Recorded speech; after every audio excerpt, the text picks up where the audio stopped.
कहते हैं कैराना उत्तर प्रदेश से सांसद बन के आई है। जोरदार तालियों में इस्तकबाल करें इकरा हसन चौधरी।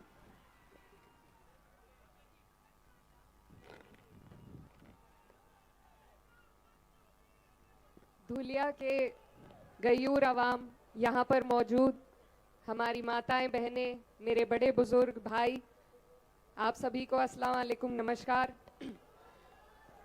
मैं खैर मकदम करना चाहती हूँ हमारे बीच में हमारी समाजवादी पार्टी के राष्ट्रीय अध्यक्ष माननीय अखिलेश यादव जी का, और साथ ही में मंच पर मौजूद और जिन्होंने मेहनत से महाराष्ट्र में हमारी पार्टी को सींचने का और मजबूती देने का काम किया है, महाराष्ट्र के प्रदेश अध्यक्ष अबू आसिम आज़मी साहब, मंच पर उपस्थित रईस शेख साहब, हमारे और धुलिया के आपके उम्मीदवार इरशाद भाई जागीरदार साहब, मेरे बड़े भाई नाहिद हसन, साथ में फहाद भाई और तमाम जितने भी लोग पार्टी के यहाँ पर मौजूद हैं, आप सभी का भी मैं धन्यवाद देना चाहती हूँ।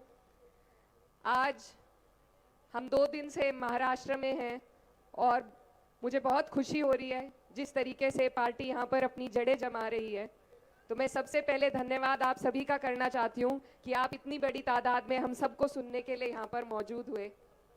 ये जो वक्त है ये बहुत अहम वक्त है। आपके महाराष्ट्र में चुनाव का आगाज़ हो चुका है और मुझे कहते हुए बहुत खुशी हो रही है कि सबसे पहले यहाँ पर आगाज़ जिसने किया है वो पार्टी समाजवादी पार्टी है। हमारे राष्ट्रीय अध्यक्ष अखिलेश यादव जी ने इस चुनाव का आगाज़ किया है।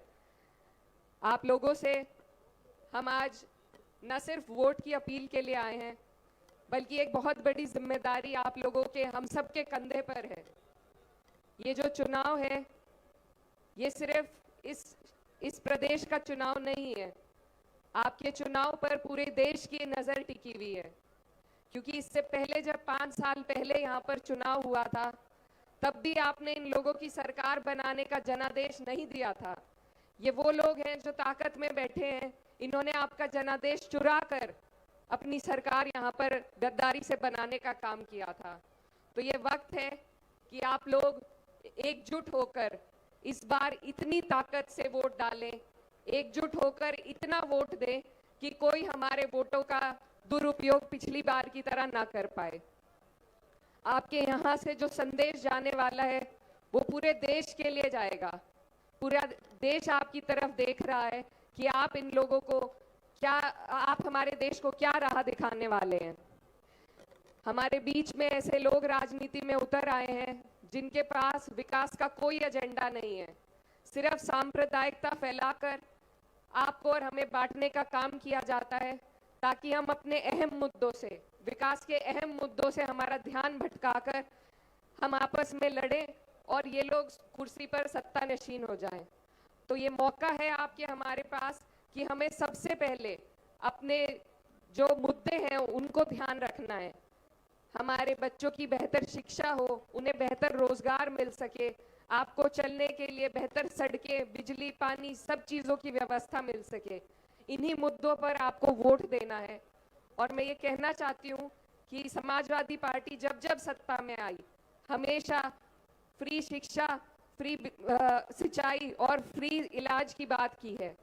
तो आप लोगों के लिए भी ये सुनहरा मौका है। पार्टी यहाँ पर मजबूती से चुनाव लड़ना चाह रही है और ये वही पार्टी है जिसने हमेशा पूरे समाज को साथ लेकर चलने का काम किया। कभी सांप्रदायिकता का कोई इल्जाम हमारे ऊपर नहीं उठा सकता।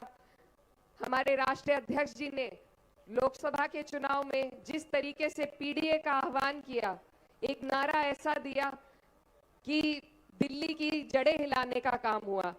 तो आज मुझे आप सबसे ये उम्मीद है, महाराष्ट्र में हमारी पार्टी के जो ऊर्जावान कार्यकर्ता हैं, मुझे उम्मीद है कि यहाँ पर भी आप उस मुहिम को आगे ले जाकर चलेंगे, पीडीए के नारे को मजबूती देंगे और जितने भी गरीब, शोषित, वंचित लोग हैं, हम सबकी आवाज़ बनने का काम करेंगे। तो मेरी आप सबसे अपील है कि आपके पास एक बहुत अच्छा मौका है, एक बहुत अच्छे उम्मीदवार हैं जो बहुत शिक्षित हैं, कर्मठ हैं, आपके लिए ईमानदारी के साथ बहुत कुछ करना चाहते हैं।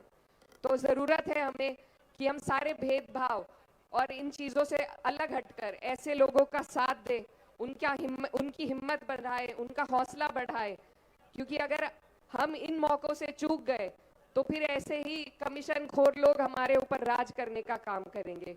तो ये बहुत अहम मौका है, एक बड़ा गठबंधन आपके बीच में, आपके आवाज उठाने के लिए आपके बीच में उतरा है। तो मेरी आप सबसे अपील है कि हम अपनी पार्टी के लिए आपके बीच में आए हैं।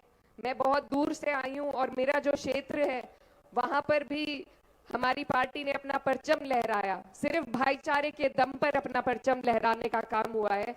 तो आप सबसे मेरी यही अपील है कि ये जो बहुत खूबसूरत यहाँ पर एक गुलदस्ता आपने सजा रखा है, हर समाज का, हर वर्ग का, इस भाईचारे को इसी तरह बनाकर रखें और वोट जिस दिन पड़ेंगे उस दिन आप अपनी ताकत इसी तरीके से वोटों में झोंकने का काम करें। आप सभी का बहुत बहुत शुक्रिया, आप सबसे दुआओं की दरखास्त है। धन्यवाद। ये थी इकरा हसन साहिबा। अब आइए महाराष्ट्र के प्रदेश अध्यक्ष के ओर पहुंचते हैं इन मिसरों के साथ। एक ऐसे मर्द मुजाहिद के लिए शेर पढ़ रहा हूं कि मिट्टी से कभी अपनी बगावत नहीं करते, शोहरत के लिए गंदी सियासत। जाकिर देखना, मिट्टी से कभी अपनी बगावत नहीं करते, शोहरत के लिए गंदी सियासत नहीं करते। अरे हम करते हैं खुद अपनी हिफाजत यहाँ, क्योंकि खुद